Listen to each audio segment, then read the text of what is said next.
Live. Hello, everybody. Milton Davis is here. Um, it's 8 o'clock, and we're going to do a little reading. Got some music going on in the background as we wait for everybody to show up. I'm going to see if I can get you guys on my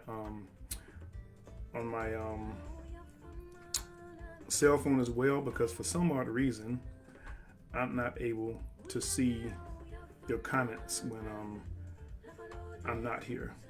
So I'll bring it up here so I can see everybody, and I can see it. Hey Barry, I see that you're watching us. And give everybody a few minutes to come on before we start reading. Gotta wet my whistle a little bit. His throat's been kind of dry.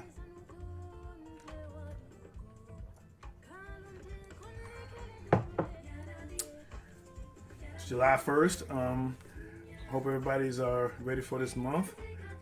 Things are still a little tough out there, but we're doing the best we can.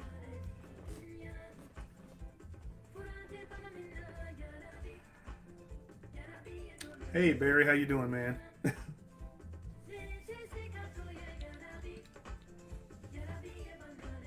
Can you hear the music, Barry?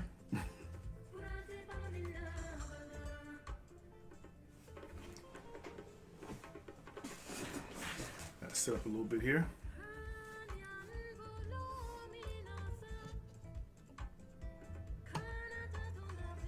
Today is also a special day for a Facebook friend of mine, Sarah Macklin. Today, I released Sarah's first book, The Royal Heretic. It's part of our Summer of Soul series, Summer of Sword and Soul it is. Last month we released man, here I am messing up already. last month we released Nasomi's Quest by Enoch Sambaya, which is his first Sword and Soul book. And we also released Changa and the Jade Obelisk #1, which is the first comic book based on the Changa Safari series. And today we released Sarah's book, The Royal Heretic, which is a great book. Hope you guys get a chance to read it. We actually published a story by Sarah in the Griot Sisters of the Spear anthology called Marked. It actually was the first story in the book. So I knew then that Sarah was a great writer, and this novel just confirms that. Let's see, it's 8:03, so we'll give everybody a couple more minutes before we get started.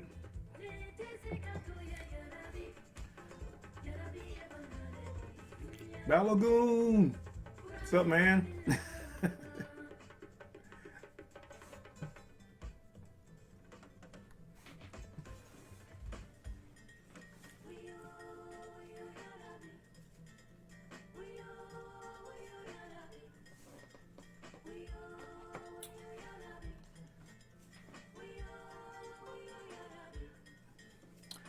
We got about one more minute, then I'm going to get started.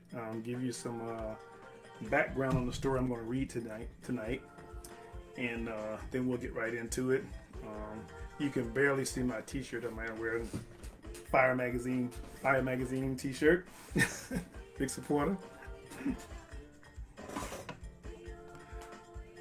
See, Arcelius just came in the house. Gerald Bonet just came into the house.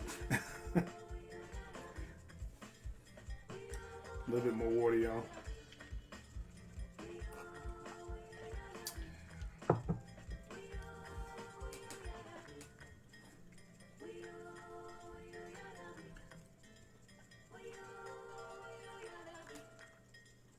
Hey, Balagoon. Robert's in the house. Wave at Robert. Thank you, Barry. We did successfully fund Ngolo Diaspora. Thank everybody who gave to that project.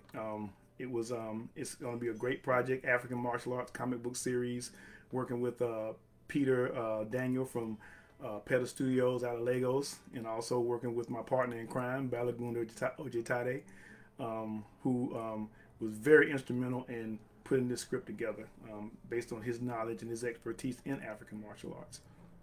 Okay, so it's 8:05. William, what's up, William? How you doing? So we're gonna get started. Oghan, how you doing? Elizabeth, hey, oh man, everybody's coming into the house tonight. Y'all must not have anything to do tonight. Come and listen to me read a story. So let's get started. Tonight, the story I'm going to read is called Timneet. And Timneet is a story from the Ki Khanga Anthology. And just to give you some background on that, a few years ago, Balagoon and I was having a discussion like we always do. And we were discussing, we're always talking about different things that we felt were needed in Black speculative fiction, situations where we felt like Black stories and Black history was not being represented. And one of the things we started talking about was role-playing games. I have very little experience in role-playing games. However, Balagoon has played them for 40 years and has created games. And we started talking about possibly creating a role-playing game using a Afrocentric background. And from that ideal came the game Ki Khanga. Here's the book right here, Ki Khanga. And we developed this role-playing game on a Sword and Soul foundation, created the nations, the countries, and different things like that. And it's a very unique system. It's actually played with cards as opposed to dice, and has some other unique things in it as well. We did maps and all those kind of good things.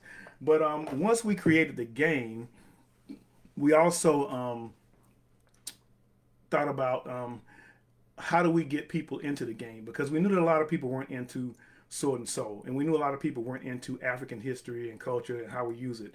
So we wanted to give people some examples and some ideas on how to give them some spark on creating adventures for Ki Khanga.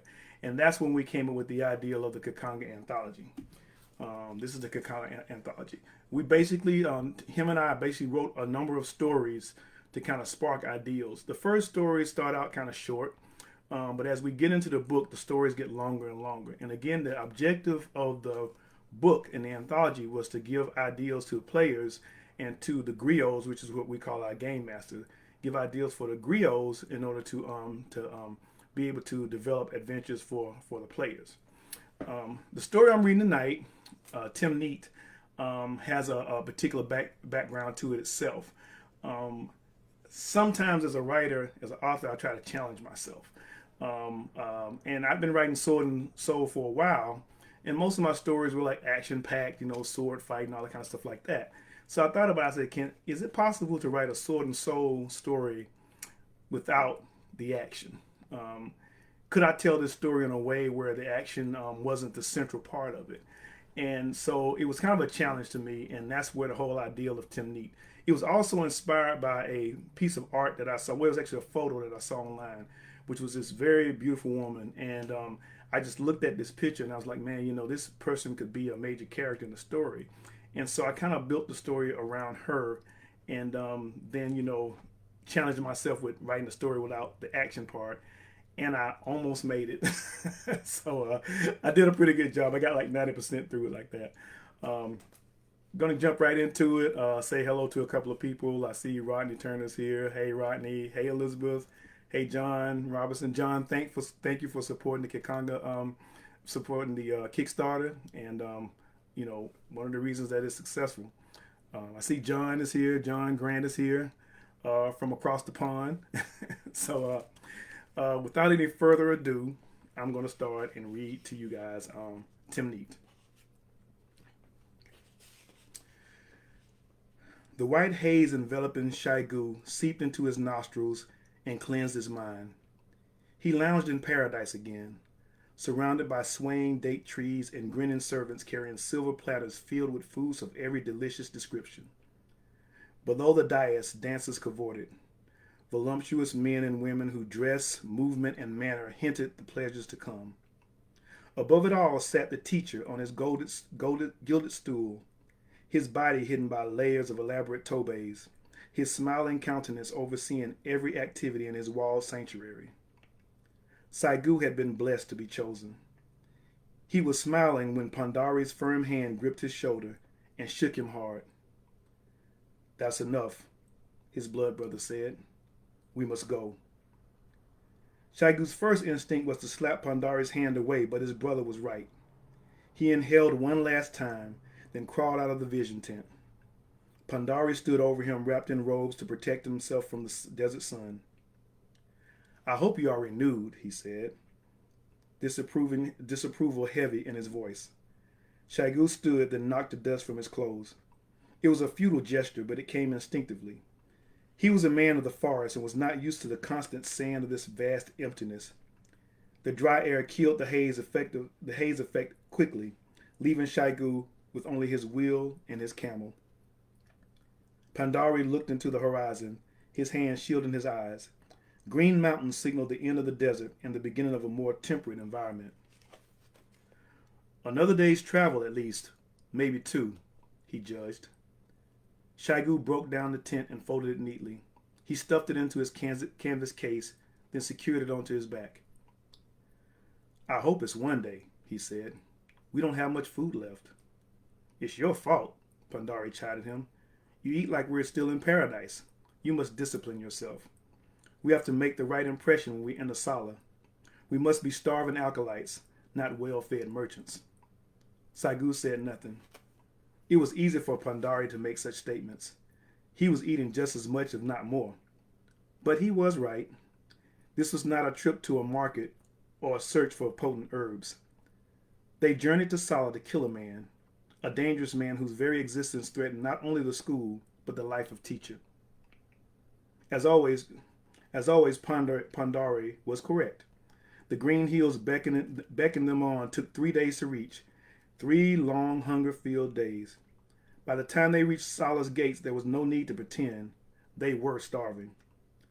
Sala perched on the edge of the desert, her gray walls in contrast to the pale tan sands and the verdant mountains rising behind her. The walls were like nothing he'd ever seen, circular, tower-like sections connected by straight walls. Clever design, Pandari commented. Shaigu nodded his head despite his hunger and fatigue. He didn't know much about Pandari's life before the temple, but he did know that he had been a warrior of some kind. Some whispered that he was a fallen general forced to choose between entering the temple or death. But there were always rumors floating within the temple. Shaigu's story was not so glamorous, but resembled most of his brothers. He lived in the street of Sala before being captured by men who combed the alleys for those like him, hoping to sell them to anyone willing to pay their price. Those who couldn't were sold and were given to the teacher for his blessings. Shaigu was one of the gifts, but instead of being sent to the fields, he was chosen for training. The teacher saw promise in him, and Shaigu worked hard not to disappoint him. Despite his hard work, he was still the weaker of the two. There was no jealousy, however. Pandari was his brother. The only thing that mattered was the will of teacher. What do you mean? He asked. See how the turrets are built into the wall? Any army attacking the city would not be able to form a uniform line. Some would be trapped between the turrets and massacred. Shaigu had no idea what Pandari was talking about, but he nodded his head anyway. He didn't want to appear stupid. Look, Pandari said. The city gate squealed open, the sound annoying despite the distance. Pandari frowned. The teacher said they rarely opened the northern gate, Shaigu said. The key word is rarely, Pandari answered. Try to look destitute. Maybe whoever is coming won't kill us. That will be easy. We are destitute. 4 riders emerged, taking their time approaching the duo. They rode the finest horses Shaigu had ever seen.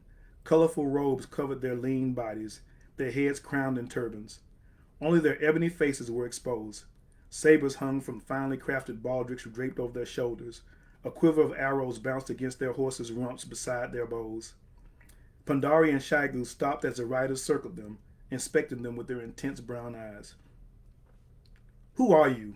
One of them asked. A gold ingot inscribed with symbols hung from the man's neck, probably a symbol of rank. He spoke Ngar, to Shaigu's relief. He had not done well mastering the native tongue of this land. We are unfortunate travelers, Pandari replied. Our caravan was attacked by raiders, and only the 2 of us survived. The man looked at them skeptically. You are from the north. We never receive caravans from the north, for the Kashites do not trade. You're lying. Pandari looked away from the soldier. Yes, you are right, master. We are not merchants. We have come from the south in hopes that Amadou the Learned will take us on as disciples. The rider smirked as his companions laughed. I thought so. You wouldn't be the first fools to perish in these sands seeking the conjurer. The leader turned to one of his men.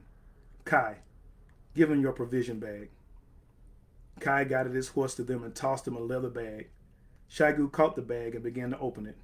Pandari grabbed his wrist and led him down into a bow. Thank you for your generosities, he said. Thank you, Shaigu repeated. You may not be so thankful once you see Amadou. Our business is done. We'll ride back to the city and inform him of your presence. He may send someone for you, but he may not. I would go lightly on those provisions. It's a long way back across the desert. The sentinels rolled away. Shaigu scrambled to his feet, then quickly opened the provision bag. There was a water gourd, 2 red round fruit of which he was not familiar, and a flat cylindrical object that resembled bread. He forced himself from gorging on the tempting fare. Instead, he extended the bag to Pandari. Pandari peered inside the bag and frowned. It's not much. What are you talking about? Shaigu argued. There's more than enough to get us through the night if need be. We've lived off less. The rider said Amadou may not come, Pandari reminded Shaigu. If he doesn't, we'll have to go back. I don't think they have any intentions of letting us into Sala without him. Shaigu struggled and took one of the red fruit out of the bag. He bit into it and closed his eyes in ecstasy. The sweet flesh culled his hunger and the rich juice seemed to quench his thirst. This is truly the food of the maker, he exclaimed. Pandari frowned at him as he gobbled the fruit. I hope you're enjoying it. When the time comes, I won't share mine. Pandari's words were prophetic.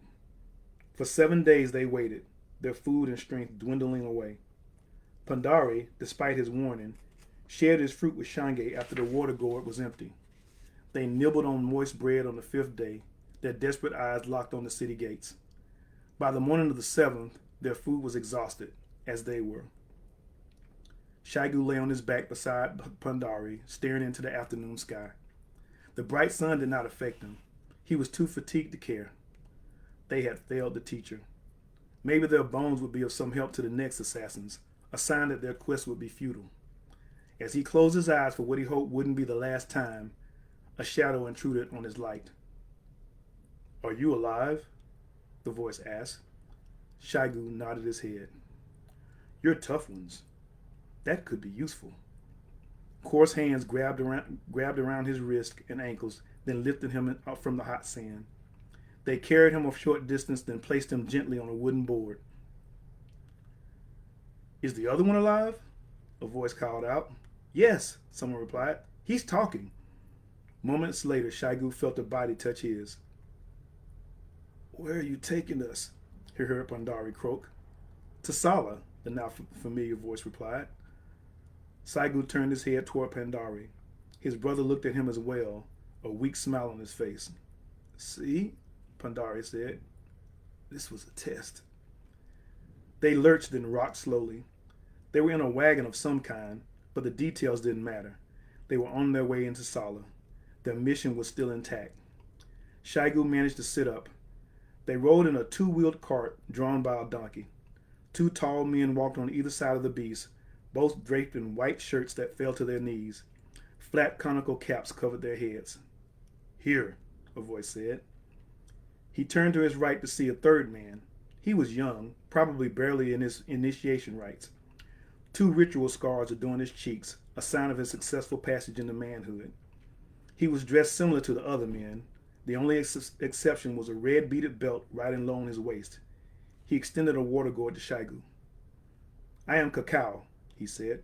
Who are you? Shaigu took a long drink from the gourd before answering. I am Shaigu.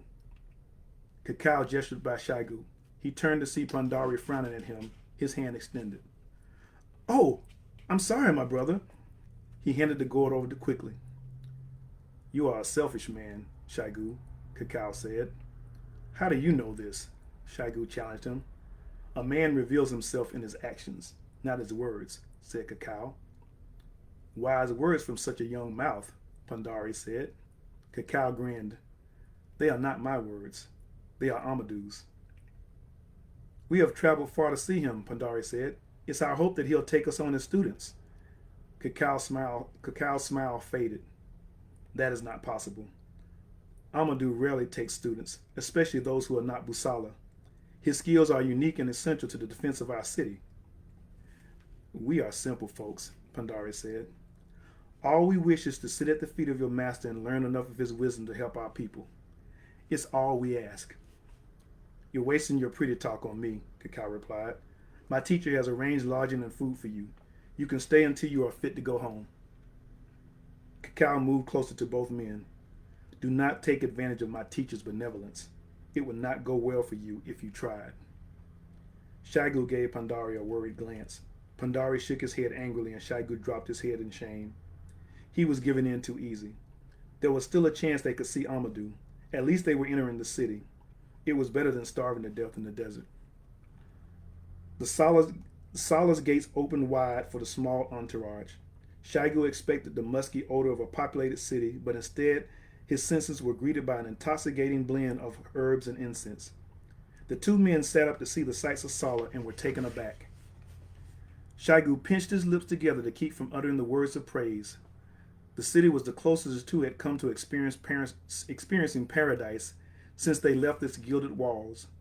Colorfully painted family compound walls bordered the brick-paved streets, each compound separated by narrow alleys where fruit trees and other succulent vegetations flourished.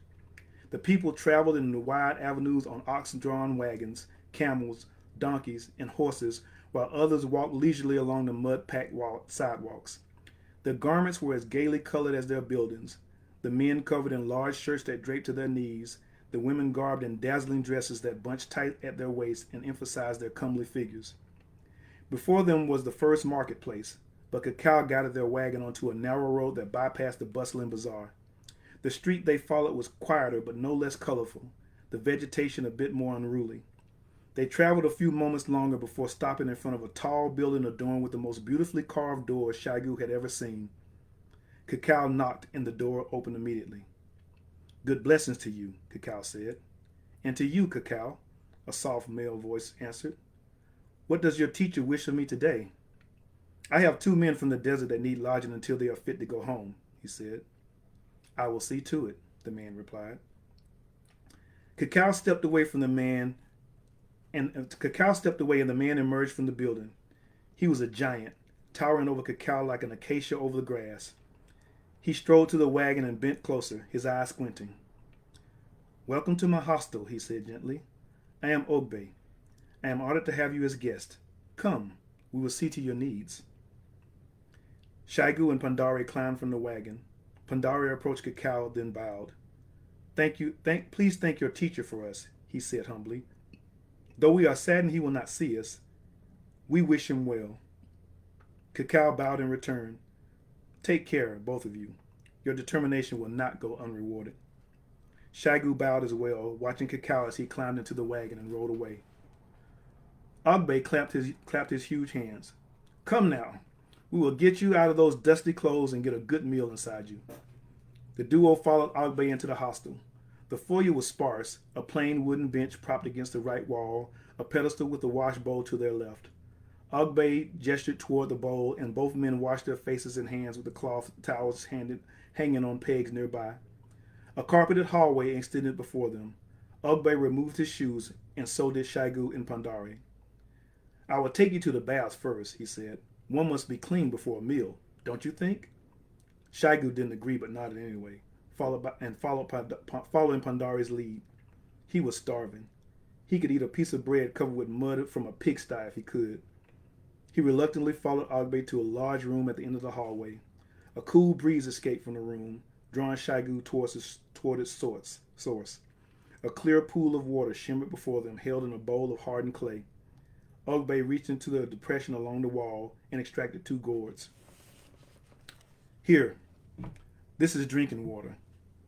The water in the pool contains special minerals designed to heal and refresh. They are good for the skin, but bad for the stomach. They indulged on the cool liquid, then disrobed and entered the bath. The medicated liquid tingled against Shaigu's skin, and he smiled. He immersed his head completely, then shook it as he emerged. Shaigu grinned, and he enjoyed the needed respite. Pandari's expression was the opposite. You enjoy yourself too much, brother, he warned. Remember the teacher's words. The enemy's seductions are many. It takes only one to corrupt the spirit. Shaigu waited closer to his brother. Why should they wish to seduce us? They don't know our purpose. We are poor disciples. Pandari rolled his eyes. The temptations exist without direction. It is the way of the enemy. Society controls the mind by its structure. Amadou is the center, which is why he must be killed. Shaigu lowered his eyes in shame. You are right, brother. The deprivations of the desert have weakened me. They spent the rest of the bath in silence, then quickly donned their clothes. Ogbay waited for them as they exited the room.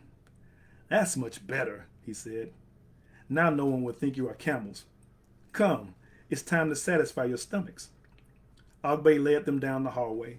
The aromas of the awaiting meal reached Shaigu's nostrils before they entered the room, and his mouth watered. 4 long ebony wood tables stretched from one end of the room to the other, flanked on both sides by benches. The room was empty save for a woman spooning an aromatic stew in 2 bowls at the end of the table. She looked up and greeted them with generous smiles. Come, she chirped. It's best when it's hot. Shaigu had to restrain himself from running to the table. He followed Pandari's leads, walking calmly to the table, then bowing to the woman before sitting. We thank you for your hospitality, Pandari said. It's rare to find such courtesy in this world. Courtesy is a sign of either abundance or scarcity, a male voice commented. Shaigu turned to the source of the voice. A man entered the room draped in a large white cloak that contrasted starkly with his black skin. An embroidered cap graced his head. He looked at them with a strong and pleasing gaze. His strong chin was graced with a gray speckled beard. He gave their server a slight bow, then sat before Shaigu and Pandari, placing his fly whisk on the table. You are men from across the desert, he said. Yes, Pandari answered. My brother and I have traveled here hoping to become students of the great Amadou. It seems our journey was in vain. The man's eyebrows rose. How so? Surely he would grant you audience after such an arduous journey. It seems that it will not be so, Pandari said. His student Cacao informed us that he has not taken on new students under any circumstances. Ah, the man said with a smile. Cacao, I should have known. Even the best students have their faults. Cacao is very talented, but that doesn't allay his insecurities. He is always wary of anyone that might threaten his status. It seems I have more work to do with him. Shaigu looked at this man with a puzzled gaze. What was he saying? Pandari's response was entirely different. He jumped to his feet and bowed deeply. Amadou, he exclaimed. Shaigu dropped his spoon and stood as well. He bowed, his eyes wide in surprise. The great Amadou had come to see them. Please, sit. There's no need for praise. I am a man just like you. Be thankful that Cacao's brothers witnessed his actions and chose to share what they saw. Both men sat. Shaigu studied Amadou as he was taught. He was younger than he expected, but not a young man by any means. This meant his skills were mature, which would make him a formidable target. This would take time, months, maybe even years. He was not sure if he was up to this assignment. He looked over to Pandari. His brother showed no sign of vigilance, only the enamored gaze of a humble admirer. He could see why the teacher chose him for the task. Amadou stood. Shaigu and Pandari began to do the same, but Amadou waved them down. Enjoy your meals and rest. I will send someone for you in the morning. There are still questions to be answered before I make my decision. At least you'll get the chance. You have come far to seek my instruction. I will not turn you away without at least giving you the opportunity to prove yourselves. We thank you, teacher, Pandari said. We thank you. Amadou left them to their meals. Neither man was hungry. That was unexpected, Shaigu said. Very, Pandari replied. You did well, brother. I'm only glad he did not speak to me, Shaigu confessed. I would have lacked your poise. Pandari laughed. I was shaking in my sandals. I was sure he saw through my words. I waited for him to strike us dead at any moment. I can see why the teacher chose you, Shaik. Shaigu's hunger returned, and he ate his stew, enjoying the savory concoction. So what do you think of him? Pandari asked. It's too soon to tell, Shaigu answered. Besides, does it matter what I think? Pandari nodded, then gulped a spoonful of stew. True. But it is always necessary to understand a person. You must learn their strengths and weaknesses in order to exploit them and gain access to their confidence. It is their weaknesses that draw our attention, because by applying our strength to their weakness, we achieve victory. Shaigu finished. Pandari smiled. The words of the teacher. Ogbay appeared, bringing bread and beverage. So you have met Amadou? Yes, we have, and we are greatly honored, Pandari answered. Shaigu nodded as he slurped more stew. You should be, Ogbay replied. Amadou rarely travels beyond his compound. He must be intrigued by you. We only hope that he is intrigued enough to allow us to study under him, Shaigu said. His reputation spans the desert and reaches to our mountain home. Ogbay's eyes widened and he smiled. The quiet one speaks. You must be impressed. I have a habit of saying the wrong things, Shaigu said, so I stay silent until I am sure of my words. That's a good practice, Ogbay answered. If only more of us were more prudent. Ogbay placed the bread and drink at their table. Here is the rest of your meal. If you slow down, you'll see that they complement the stew very well. We thank you again, Pandari said. The people of this city are more generous than most. I could not say, Ogbay answered. I've never been beyond the gates. Most of us haven't. Shaigu was surprised. Not even to the countryside? Ogbay shook his head. I am not a farmer, nor do I own herds. And as you say, we are a generous folk. I can imagine that there are places just as pleasant, but I can't imagine any place better. You have never seen the teacher's gardens, Shaigu thought, and you never will. The duo finished their delicious meals and then was led to their sleeping quarters. They were given separate rooms. Business was slow during the harvest season, so the space was available. Shaigu's cot was narrow but comfortable. As he laid his head on the cotton-padded headrest, he wished he had the luxury of the vision tent. This mission was nothing like he expected. He had imagined Sala a harsh place filled with crazed and depraved people. Instead, he and Pandari had been treated with the respect and kindness by almost everyone, the exceptions being the solemn guards and the suspicious cacao. He had to be diligent, however. He, more than anyone else, knew that behind a veil of kindness could be a cruel truth. Was he not here to kill a man? Sleep came easily to him, and the morning arrived too soon. Someone shook him awake. He opened his eyes to Pandari's stern face. Wake up, my brother. Amadou has sent someone to bring us to his compound. Shaigu groaned as he sat up and rubbed his eyes. So early? Pandari chuckled. It is well into the day. I overslept myself. Ogbay must have put a sedative in the food we ate. I doubt it, Shaigu said as he stood and stretched. If there is one thing I can do, it's detect elixirs. We were tired, nothing more. Hurry, Pandari urged. Our new master awaits. Shaigu followed Pandari through the hostel. Waiting at the entrance was Ogbay and his ever-present smile. I hope your stay here was to your satisfaction. Very much so, Pandari replied. Yes, it was, Shaigu said. Shaigu did not think it was possible for the innkeeper's smile to be any brighter, but quickly discovered that he was wrong. Excellent. Be sure you share your feelings with Amadou.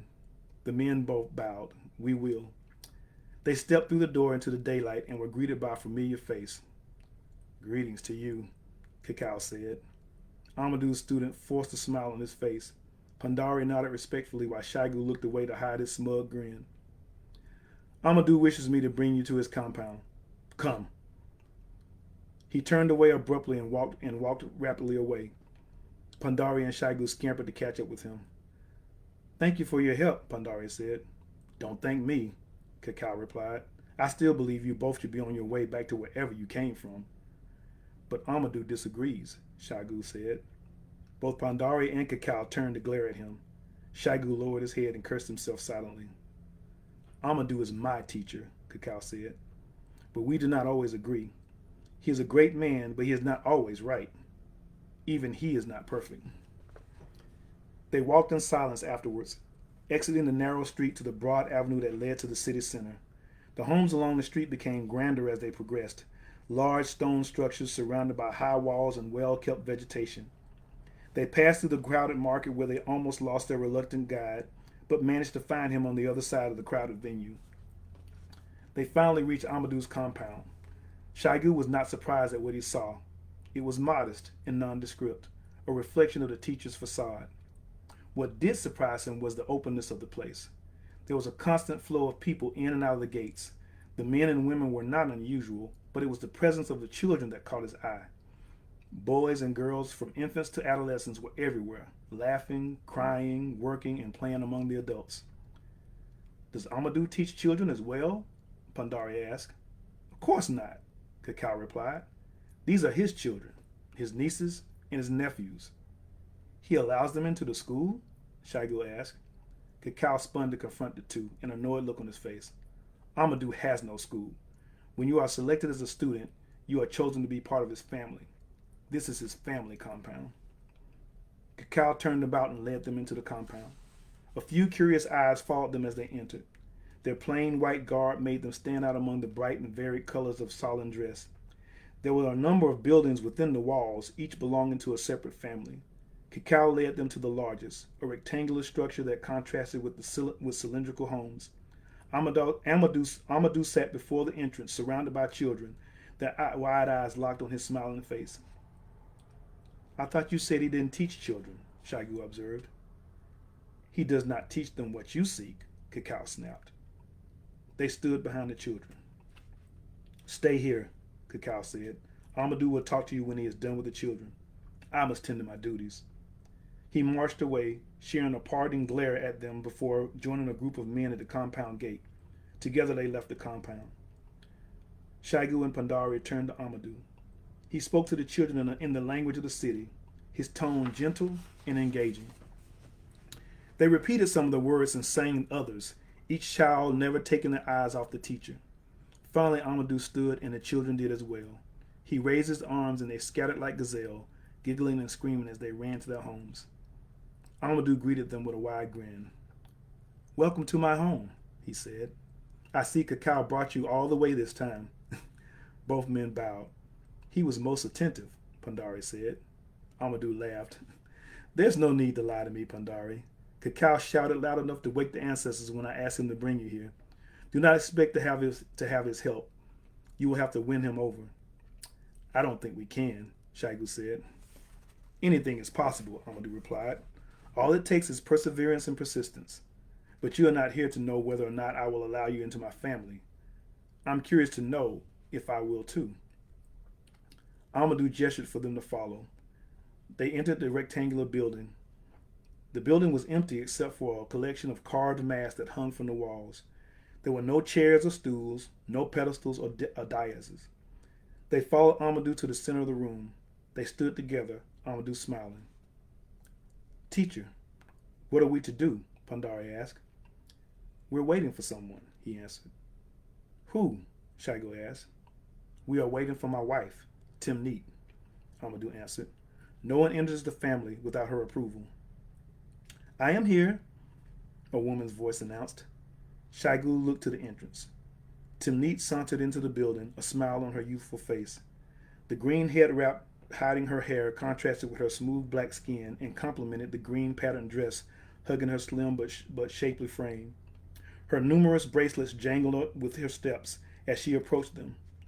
It had been a long time since Shaigu had seen a woman so lovely. Sorry for the delay, husband, she said. Your young students can be quite mischievous. Amadou laughed. I told them a mischievous tale. Timneet stood before Pandari and Shaigu. Shaigu stared into her caramel eyes, transfixed by her smile. Pandari, Shaigu, welcome to our compound. Shaigu jumped when she grabbed his hand, and her smile widened. Don't fear, Shaigu, she said. This will only take a moment. Her grip firmed, and she looked into his eyes. Shaigu could not look away, nor could he blink. After a brief moment, she let go of his hand and turned her attention to Pandari. Pandari placed his hand in hers and received the same scrutiny. Once she was done, she stood beside Amadou.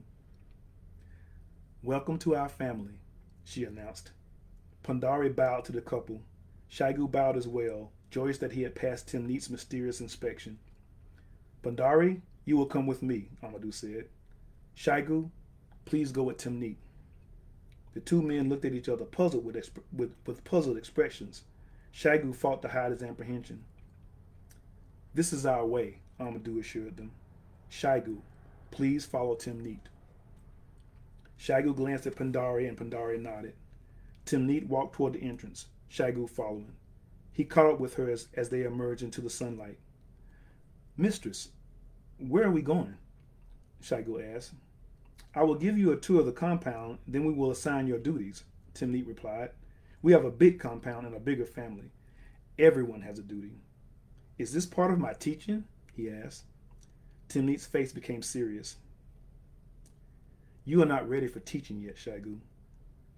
Shaigu's eyes widened. Had he betrayed their intentions? "There is fear in you, and doubt," Timneet continued. "I am sensitive to these things. Amadou feels that it would be better for you to get used to our ways before taking you on as a student." She smiled again, and Shaigu felt the tension inside him fading. "Don't worry, this is normal. Your friend seems to be in a better place, so Amadou will begin his instruction immediately. He has been given duties as well." "So we will stay?" Timneet smiled again. "Yes, you will. Now come, let me introduce you to our family." Timneet led him through the compound, pointing out every man, woman, and child and giving their names. Shaigu was overwhelmed. There was no way he would remember so many names and faces in one day. He could not concentrate on her words, for he was still engrossed with Timneet. "We are similar to your folks," she said, "yet many of our ways are different. We have no king. We are ruled by a council of elders in which each caste and clan has a voice. Decisions are made by consensus. If there is a stalemate, the eldest of the elders makes the final decision." "I see," Shaigu said absently. Timneet stopped and turned toward Shaigu. He almost ran into her. "I'm so sorry, mistress," he said. "Make sure you are paying attention to the proper things," she said. A knowing smile came to her face, and Shaigu's eyes widened like a child caught in mischief. I'm so embarrassed. Forgive me for my disrespect." Timneet chuckled. "You are a man. Come, I'll show you the rest of the compound." Their tour took the remainder of the day. By nightfall, they returned to the building where they first met. Pandari and Amadou waited for them. "That was quite a tour," Amadou said. "I didn't realize our compound was so interesting." "Our new brother had many questions," Timneet replied. "And how was your day?" "Productive," Amadou said. "Pandari is a promising student. He will be placed with the seconds." Timneet looked skeptically. "Are you sure?" Amadou frowned. "Yes, I am." Timneet smiled again. "I will leave you with my husband," she said to Shaigu. "Tomorrow we will decide how you will be helpful." Timneet sauntered out of the room. Shaigu took his place beside Pandari before Amadou. "You will share a room for now," he said. "Once you have become comfortable here, you will be separated. Unlike the others, you must learn our ways before you can begin to reach your potential. Rest well, sons. The day will begin early." Amadou left the building, following Timneet to her home. Cacao entered the room soon after and waved for them to follow him. They followed the student to a long reed wall building situated along Sala's western road. It was a dormitory, the home of the teachers, students, and assistants. They entered the building, then Cacao led them to a room at the end of the hall. "You will sleep here," Cacao said. "I will wake you in the morning." The acolyte turned and walked away, then stopped. "This is a great honor my teacher bestows upon you. Do not disappoint him or me." Cacao stalked away, then entered a room near the compound entrance. "He doesn't trust us," Shaigu said. "He's of no concern," Pandari replied. "One swift thrust and he's a memory. What have you learned?" Shaigu squatted over the floor and took a short stick out of his shirt. The ground was hard packed, but he was still able to scratch out thin lines without breaking his makeshift writing tool. Shaigu knew his spiritual skills paled in comparison to Pandari, but he had other skills that were useful, such as his uncanny memory of physical details. He quickly drew out a complete map of Sala. Pandari studied the diagram while rubbing his chin. It is a good design, strong and easily defended. The roads allow easy traffic flow within the city but limits entrance. These Salans are no strangers to sieges. What have you learned, brother? Shaigu asked. Nothing, though I'm not surprised. Today was mostly a briefing of our duties and what this teacher expects us. If I hope to glimpse a reason for why teacher wishes this man dead, but he is shrewd with his talents. I must apologize to you and teacher, Shaigu said. He bowed briefly, then said, after saying teacher's title, I should be with you as a student. Instead, I have been made a servant to his wife. There's no need to dwell on such misfortune, brother. Pandari patted Shaigu's shoulder. We know our purpose here. At least he didn't reject you completely. He sees potential. Besides, we don't need to become completely close to either of them. We just need to get close enough to fulfill our task. Then we will see paradise again. Pandari's mention of paradise made Shaigu think of the tent. When he looked at his brother, there was a frown on his face. You must be strong, Shaigu, he admonished. There may be a time we may need teacher's reinforcement, but not now. Now sleep. Who knows what this man has in store for us? Cacao woke them early as he promised, seeming to take pleasure in their discomfort. They ate a quick breakfast of ground corn and separated, Pandari following Cacao to the teacher's home while Shaigu waited for Timneet. She appeared with the rising sun, sauntering to him with a basket balanced perfectly on her head. Good morning, Shaigu, she sang. Come, the day is late and we have much to do. Late? Shaigu rubbed his chin. But the sun is still rising. You're not a farmer, are you? Shaigu shook his head. Timneet gave him a sad smile. Then today will be a long day for you. Timneet led him to the sorghum fields beyond the city walls.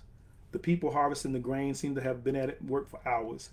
Stacks of grain stalks lined the field edges, tied together with stalks and waiting to be loaded on nearby two-wheeled donkey-drawn wagons. You will load today, Timneet said. Shaigu nodded and went to his task. The first few wagons were easy, for the grain bundles were bulky, yet light. As the day went on and the temperature rose, the work became more laborious. By the time the first break came, he was hungry, sore, and exhausted. Shaigu devoured the bowl of sorghum porridge given to him. The water was warm but refreshing after such hard labor. He looked into the sky at the sun directly above him and cursed. He had half a day of work ahead. I see you're still alive. Timneet stood over him, smiling down with the sunlight. Her mood seemed infectious, and he felt less tired in her presence. You are right, he said. This will be a long day. You will sleep well, she said. Timneet reached into her dress and retrieved a bundle of cloth. She opened the cloth to reveal a large nut-like object. She handed it to him. It's a cola nut, Timneet explained. It's bitter, but it will give you energy. Thank you. Shaigu placed the seed in his mouth and chewed. It was bitter, but not disgustingly so. And as Timneet said, he felt a rush of energy. He smiled and Timneet clapped. You should be good for the rest of the day, she said. She rejoined the others and continued harvesting. Shaigu finished his meal and continued gathering the sorghum bundles. Timneet sang and the others joined in. It was a song Shaigu was not familiar with, sang in a language he did not know, but the sound soothed him and eased his burdens. Suddenly there were no more bundles to load. The sun was setting into the western dunes, and the workers trudged to the city, their work done for the day. Timneet met Shaigu as he loaded the last sorghum bundle on the wagon. Not bad for your first time, she commented. Thank you, he said. Timneet's compliment made him proud. He always strived to do well, but his body or mind always seemed to fail him. At least he was good at collecting sorghum. Well, you will tell teacher, won't you? Timneet laughed. Of course I will, but this was only one day. A shrill voice interrupted them. Mama! Mama! A small girl ran up to them, her hands cupped before them. Timneet's face bunched with concern. What is it, Almaz? The girl ran up to Timneet and extended her hand. I didn't mean it, she said. Shaigu peered at the girl's hands. A dead bird lay on them. I was throwing clay balls at it to keep it away from the sorghum. I didn't mean to kill it. Timneet knelt down and cupped Alma's hands in hers. Close your eyes, she whispered. Timneet leaned until her forehead touched Alma's. When we take life, we must give life, Timneet whispered. We must give life, Almaz repeated. Timneet blew on the bird. It twitched, then its wings fluttered. Timneet drew her head away just as the bird flew from Almaz's hands. Shaigu was stunned.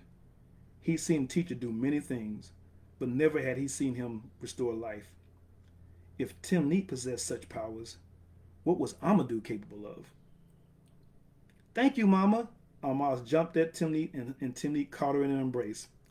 Careful with those clay balls, Timneet said. I will, Mama. Timneet put Almaz down and she skipped away. Timneet looked at Shaigu and pressed a finger to her lips. Not a word, she said. Shaigu nodded. The two of them walked back to the city and to the lodge. Timneet said goodbye and Shaigu went inside, still marveling at what he had witnessed. Pandari was there fast asleep. Apparently his day had been just as strenuous. Shaigu was relieved. He wouldn't have to lie to his brother about what he witnessed. He had no intentions to tell him. Timneet was innocent. They were here for Amadou. It would remain so. And so the next days and weeks and months passed. Shaigu and Pandari barely spoke, each exhausted by the work given to them. Shaigu found himself so engrossed in his work that there were times he was unsure why he had come to Sala. A respite finally came when the rainy season arrived. Shaigu woke early as always, ready for another day of hard work. Pandari woke as well and began to dress. They prepared in silence, like two strangers occupying the same cramped space. 2 hours passed before they began to realize that no one was coming for them. Pandari looked at Shaigu awkwardly before speaking.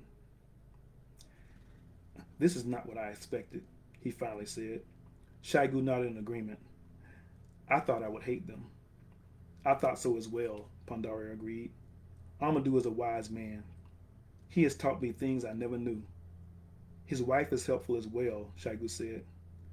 I don't understand why we must kill him.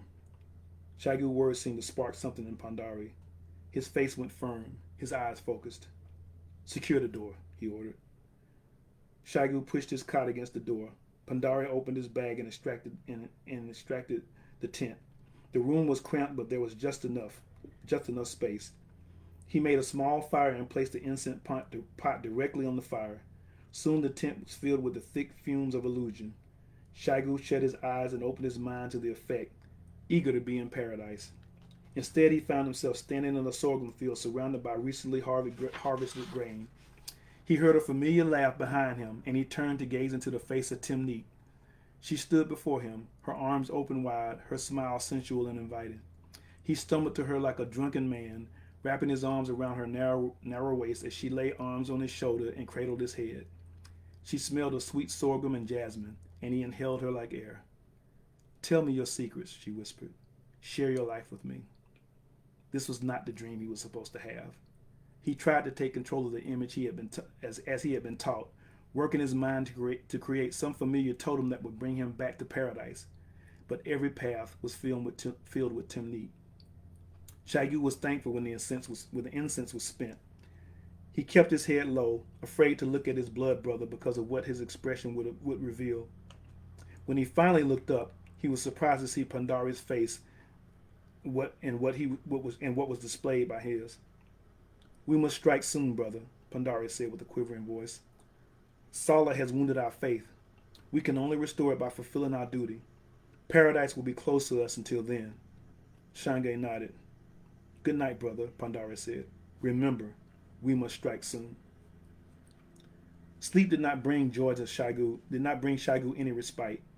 He dreamed of Timneet, her arms wrapped around him, her body wrapped about him like a comfortable blanket. In his dreams, he told her everything, and she listened. When he awoke the next morning, he was less sure of himself than when he lay down to rest. The incense failed him. When he looked up, Pandari loomed over him. Today is the day. I will go meet with Amadou. You will go to Timneet and bring her to the house as well. When we have them both together, we will kill them. Shaigu fought hard to hide his shock. Both of them? We were sent to kill Amadou. Why must we kill Timneet? Because she is his wife. Whatever secrets he possesses, she knows. It serves no purpose to kill Amadou if the knowledge he has remains. Shaigu wanted to argue with Pandari, but to do so would reveal his feelings. He chose this journey to enter paradise, but now his mind told him that paradise was in Sala with Timneet. If Amadou was dead, he would have his chance. But Timneet must live. She would live. I will bring her, Shaigu said. They dressed in silence. Shaigu moved slowly with his eyes closed, trying his best to summon the visions and feeling that led him to this point. The teacher had done so much for him. He rescued him from a destitute street life, delivering him to a world of knowledge and abundance. A world of much more awaited him if he could only accomplish a simple task. So much had changed since then. He pulled a heavy blanket over his shoulders to protect him from the rain. When he finally looked up, Pandari stared in his eyes. He seemed so poised, so sure. Shaigu looked at his brother's hands and stifled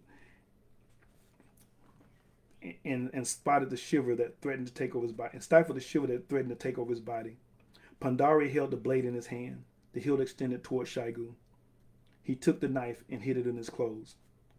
Bring her to the main house, Pandari said. Amadou and I will be waiting. Shaigu left the dormitory, stepping into the pouring rain. He trudged through the muddy streets, the compound walls blurred by the downpour. He didn't need to see. He knew the way by heart. He'd walked it so many times, accompanied by the woman that he was about to kill. He found the compound with the gate open as it always was, always welcoming anyone who wished to enter. He crossed the wide courtyard to the carved door, then knocked. The door opened, revealing Timneet's concerned face. Shaigu, what are you doing in such weather? Come inside. No, mistress. Master Amadou sent me for you. He said it was urgent. It upset him to see how easy the lie came from his lips and how easy he controlled his emotions. Now? Timneet looked skeptical. What could be so important? I don't know, Shaigu replied with a shrug. Timneet sighed and left from the door. She returned with a cloak and an umbrella. Shaigu took the umbrella and escorted her to the main house. He stood before the door and looked into her questioning eyes. Shaigu, I'm getting wet. He opened the door. Timneet walked in, then stopped. Amadou, why is it so important that you send me into the rain? Amadou looked back with questioning eyes. Send for you? Pandari said you sent for me. Shaigu moved behind Timneet, blocking the door. Pandari looked at him and nodded. For paradise, he shouted. Shaigu pulled the knife from his shirt. He stepped toward Timneet as Pandari plunged his knife into Amadou's chest. Amadou did not look at Pandari. Instead, he turned and looked into Shaigu's eyes. Timneet, he gasped. Timneet turned toward Shaigu. She looked at him with amber eyes that had transformed from confusion to shock, disappointment, and finally rage. Shaigu froze, unable to move his hand. At first he thought it was because he didn't want to, but then he realized it was because he couldn't. He tried to pull his hand back, but it refused to move. Then it was swallowed by searing pain. He cried out as his bones shattered, the knife tumbling from his crushed hand. He fell to his knees, gripping his wrist. He looked up to Timneet, but her attention was no longer on him. She looked at Pandari now, who hovered over Amadou. She extended her right hand and Pandari's downward knife stroke stopped. His face strained as he tried to push through the invisible force. Timneet closed her hand and Pandari dropped his knife. His hands went to his throat. She lifted her arm and Pandari rose from the floor, his hands digging to stop the pressure crushing his throat. Then Timneet swung her arm as if swatting a fly. Pandari sailed across the room and collided into the wall. There was a hollow cracking sound and blood splattered the wall behind his head. His arms fell to his side and his head tilted awkwardly. Timneet dropped her arm and Pandari's lifeless body fell to the floor. The door burst open and Amadou's acolytes and family poured in. They saw Amadou's body in the room filled with cries of pain and rage. Some ran to their fallen master, but others hovered over Shaigu, their intent clear. Timneet raised her hand before they could kill him. She knelt beside him. Who are you? Why did you do this? Shaigu cleared his throat. We were sent by our teacher to rid this city of which would drag it down to evil. Timneet closed her eyes and shook her head. That old fool. He never forgave us, I see. She stood over him. He has failed. Amadou will live. I will see to that. You would have done better to strike me first. It is I the teacher wished dead. Shaigu looked up at her in shame. She stared back, then her eyes widened. You couldn't do it, could you? Even if I had not stopped you. Shaigu nodded his head. Then I was right. There is some goodness in you. And love. She extended her hand. For that reason only, you will not die. At least not today. Timneet closed her hand, and Shaigu blacked out. When he opened his eyes again, bright sunlight stabbed him, forcing him to close. His back burned. He sat up quickly and opened his eyes again.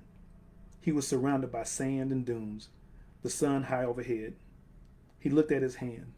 It was still broken. He searched for some sign of how he arrived at such a desolate place, but there was nothing. Then he saw the vision tent. He struggled to it, setting it up as fast as he could with his crippled appendage. His incense was in his bag, but there was no food or water. Shaigu set up the incense pot. There was one spark stick. He used it to light the incense. The smoke rose about him, and he inhaled. The pain in his hand subsided and dissipated. Timneet said he would not die today, which meant his love for her must have meant something. He inhaled again and drifted into a vision. He dreamed of paradise.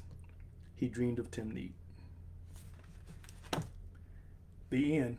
That was a long one. Longer than I expected. I'll give you guys a minute to catch up.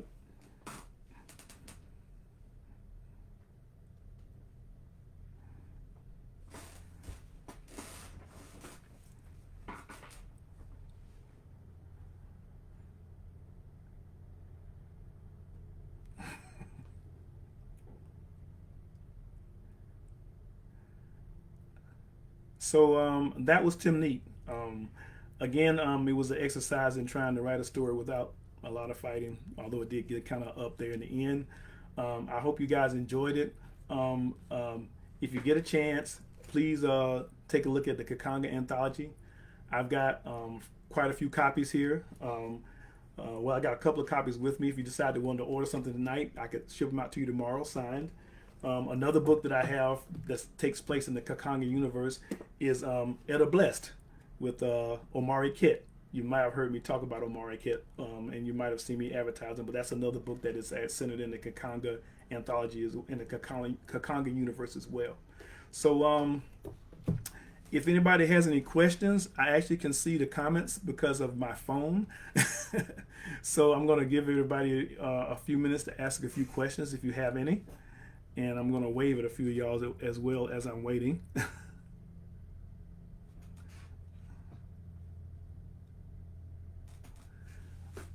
Ronald said fantastic. I agree. No. No. And Rodney has had the opportunity to read the book as well, so hope you guys enjoy it as well. Again, does anybody have any questions or comments or anything like that?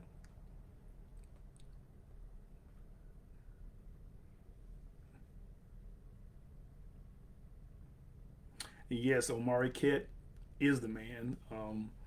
Actually going to be coming out with another volume of stories from him pretty soon, if not by the end of this year, probably early next year.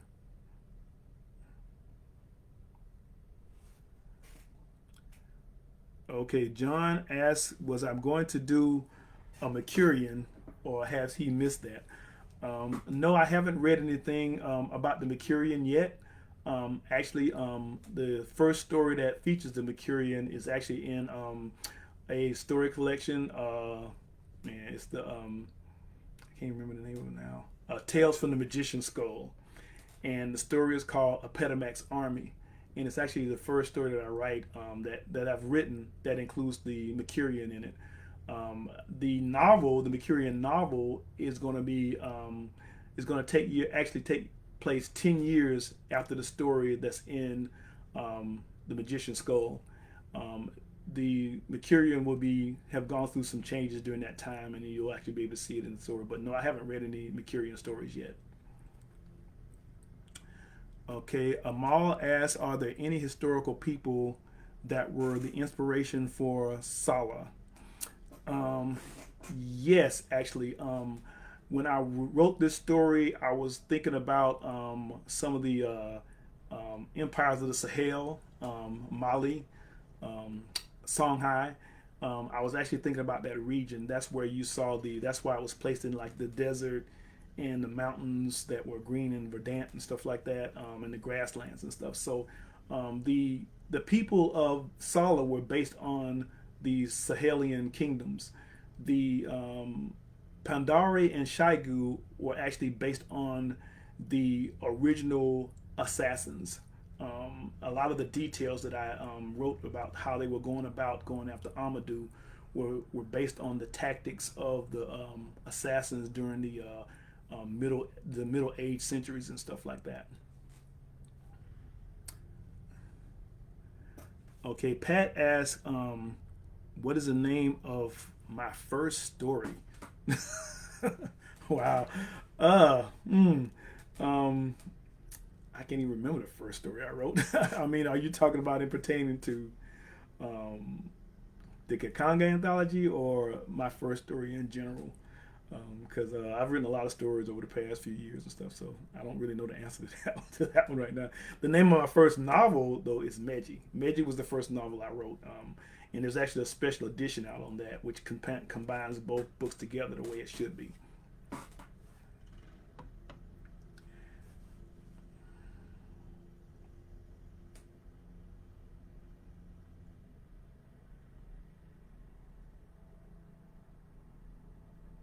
Just looking at my phone to see if anybody has any more questions.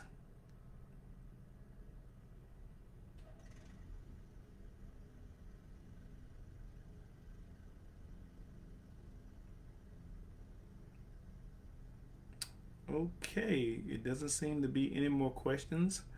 Once again, thank you guys for coming and listening to a story. I probably won't be reading any stories for the next couple of weeks. Taking a little break to work on some other things. But again, I hope you guys enjoyed it. Open to any kind of feedback you might have. Again, if you're an RPG person and you love to play role-playing games, get Ki Khanga. You'll enjoy it. If you want to read some stories and get some background for some adventures for Ki Khanga, get the Ki Khanga Anthology. You'll enjoy it. And if you want to read some more books that are in the Ki Khanga universe, get Etta Blessed.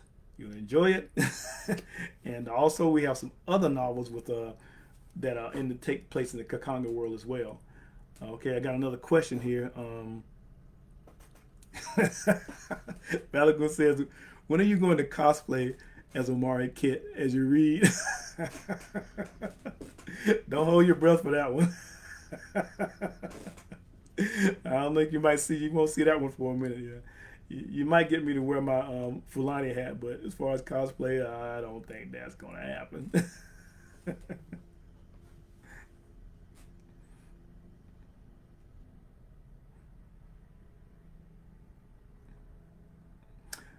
But as I said, thank you guys for coming. This story ran a little longer than normal. I'm going to be taking a break for a couple of weeks, and when I come back, I think I'm going to have a little steam funk for you guys. So again, thanks, take care, and I'll see you the next time.